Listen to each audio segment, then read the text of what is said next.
This is my 20-year-old Porsche Cayman S, and I'm about to embark on a massive European road trip, but there are a few things on the car that need sorting out before we do that.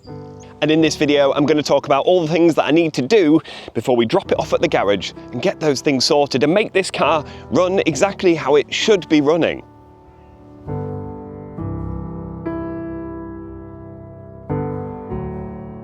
The first thing that isn't running quite so well on my car is the exhaust. Well, if you ask me, I'd say it was working perfectly, but my neighbours would probably have to disagree, because this is a Top Gear valved exhaust system, and the valves just don't work. They're just jammed wide open.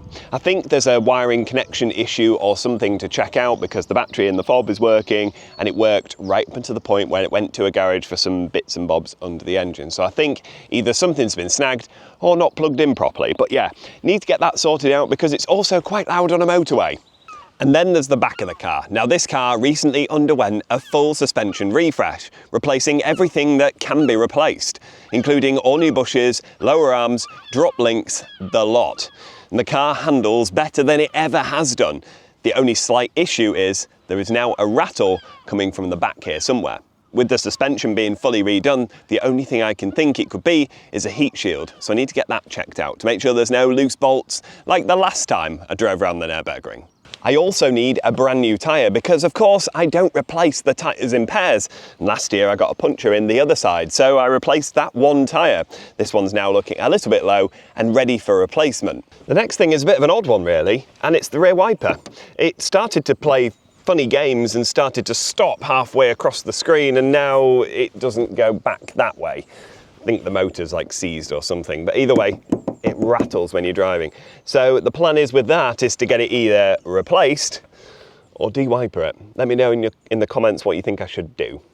I kind of like a rear wiper, but I'm also not willing to pay the extortionate amount of money they're probably going to want for the motor. And then there's the inside, where the driver's side window has a little mind of its own and has to be encouraged to go back up. Come on, come on, you can do it. See what I mean?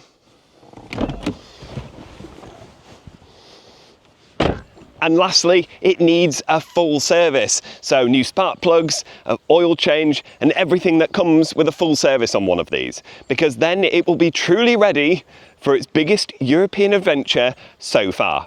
But without any further waffle from me, let's take it to Sam Lander Porsche, drop the car off, and let him work his magic.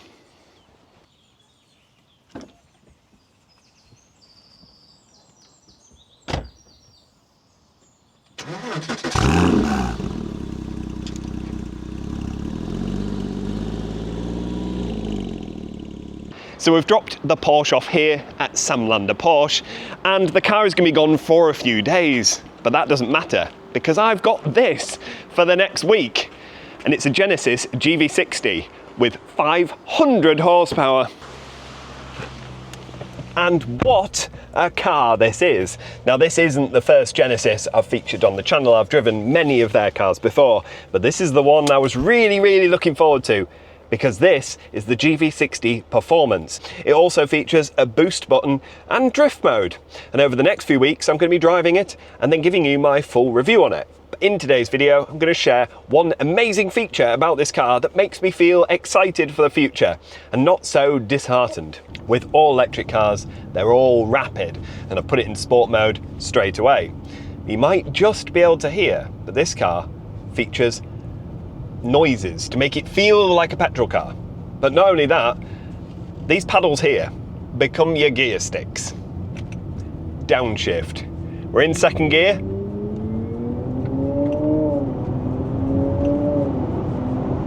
I don't know if that's been picked up on camera, but the noise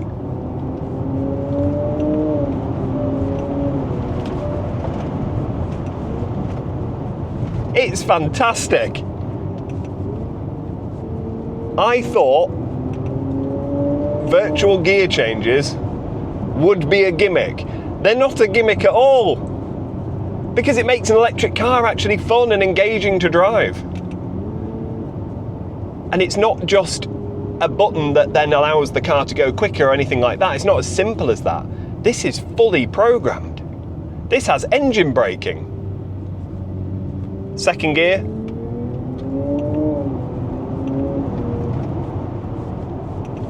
You can downshift. And it's committed to its role of being a gearbox, because in second gear, in fact, yeah, we'll do first, because this car's very quick and it's just going to show me breaking the law. Right, we're in first gear. What do you think would happen in a fake gearbox if you just floored it and you didn't bother changing gear? Watch.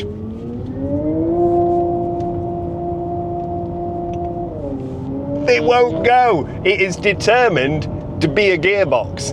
I like this. It's so great. Watch this. Normally an electric car will just slam you into your seat. Watch this. Progressive. Oh, I missed a gear.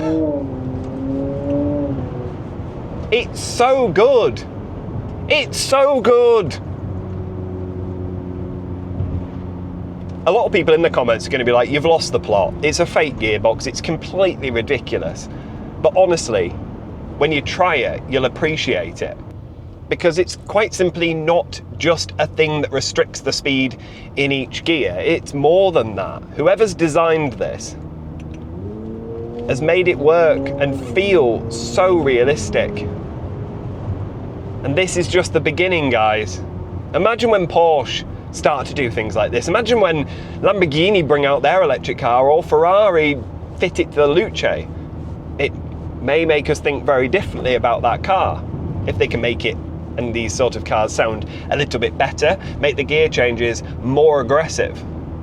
I think they're onto something. But the best part about this is that this is a part of the car that I love, whereas my wife couldn't really care less. She doesn't really get this whole thing, which I do. I really get it, because it makes it feel like an old school car. But by jumping into the settings on here, there probably is a quicker way of doing it, by the way. You can go in here, turn off virtual gear shift, put the car back into comfort mode, and it's back to being just a regular EV. And you get that instant smash of acceleration every time you touch the throttle. Super quiet, cheap to run. And it just feels like every other EV, which means you can drive around 99% of the time like this. And then when you get on a twisty bit of road, or you want to just go out for a drive and enjoy the car, you can put virtual gear shift on. And I genuinely thought it was going to be a gimmick. I thought they're just taking the mick at this point. Adding in fake noises is one thing, and adding in a fake gear shift is completely ridiculous. But it's anything but ridiculous. I'm genuinely shocked by it. I'm shocked. It is so good. But anyway, more on the Porsche. So the Porsche has gone into Sam Lander Porsche, as you'll have seen. I dropped it off, and he's going to work his magic on the car. And the first thing he did say after I dropped it off was that the rear wiper could be a very expensive part, and maybe we should just de-wiper it. So I think I'm going to de-wiper it, guys. I think it's time. A few people have said it in the comments anyway, just get rid of the rear wiper. I was loath to do that because it's an optional factory extra on the car, but I have to admit, they do look a lot better when they're de-wipered. So yeah, it probably is going to get de-wipered. We are going to make the exhaust actually work properly, which will be nice. And yeah, I'm just looking forward to getting it back. But this is one hell of a way to get around in the meantime. What a thing! Virtual gear shift, let's go!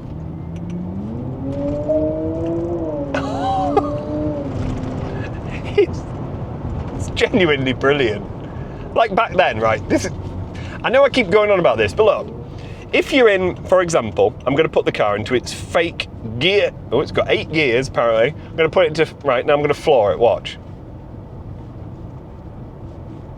It won't go because it's in gear 8. You want to go quicker? Downshift. Into third. It's like a bloody guided missile as well. It's so fast. It also won't let you downshift, like, inappropriately. So I'm in fourth now. Will it let me go third? Yeah, let me have third. Will it let me have second? Oh yeah, first? No. It's saying, no, you're doing 45 miles an hour, you madman. You can't put it into first, you madman. I think that's the difference it makes. Because if it was just a pure fake thing that just controlled speed, the car would just let you put it into first. It'd be like being on a computer game, but it doesn't. The car genuinely believes it has a gearbox. It genuinely believes that it will damage itself if you put it into first. And I love that. I love its commitment. I love its commitment to being a gearbox. It's just fantastic. Let's turn off Eco Climate Control. No wonder it's so hot in here. Aha! Decrease the energy consumption by reducing heating and cooling as part of the climate system. No, it's absolutely boiling today and I want it as cold as possible in here. But yeah, just a little taster into this car. And I will be bringing a full review of this car to the channel because it's wonderful. It really is. But anyway, I hope you've enjoyed this quick update on the Porsche. I'm very proud to say it's back on the channel. A lot of you have been missing it and you're getting sick to the back teeth of Range Rover content. The issue is the Range Rover content works, but the Porsche stuff will as well. We've got a big road trip planned and the car is going to look a little bit different before then as well because I've got a few cosmetic things to sort out as well. So yeah, if you haven't already subscribed, then make sure you do. Thank you as always for watching this video and I'll see you next time. Bye.